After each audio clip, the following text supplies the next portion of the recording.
Hey everybody, it's Mark with G's Bees, and it's mid-July here in Virginia. And I want to talk about open feeding. So I've got a bucket right there that yesterday I put some sugar water in. And it's time to feed in this area here.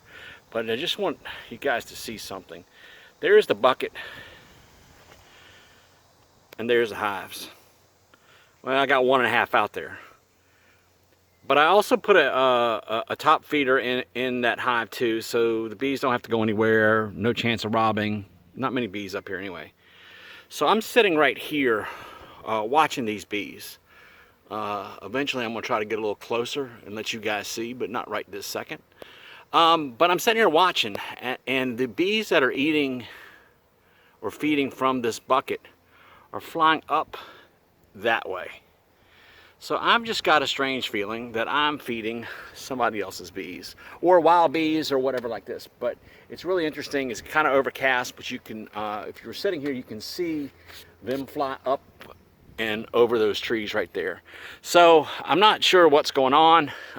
Yeah, it's a good thing. All bees need to be fed.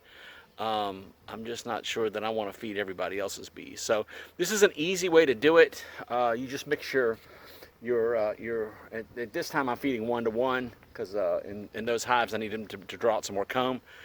Pretty soon it'll be 2-to-1, which they'll store. It's easier for them to convert into, we're going to call it honey, but it's not really honey, it's sugar water. But this is an easy way to do it. It's relatively cheap. Get a food grade bucket. In here I do have one of these, I don't know what they are, what they're called, floats.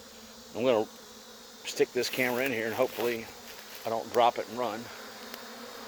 But there they are in there. I did put a little grass, hay, whatever to help them. This thing was about a third of the way full yesterday, about noon. So 24 hours they really have taken to it. So just walk over here so you guys can see what I've got going on over here. But in-frame feeders are, I believe, are the best. They're kind of a pain because you've got to open it up somehow or another. The one that I have here, I don't think it's a Ceracell, but it's one that's got the not the ramps, but the inside has got a little screen in it. I'll try to put up a picture so you guys can see. So I just swapped these out from a Nuke into 10-frame stuff yesterday. They just didn't have any honey stores, so I had to add 5 frames of deep foundation and 5 frames of medium foundation. So I want to get these girls loaded up for winter.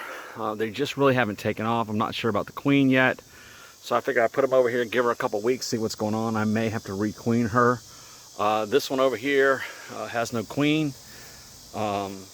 It's a drone land worker situation, so I'm going to try to save that. I don't know if I can. It's so late. If you guys noticed my brick is up and down like that. I mean, it's queenless.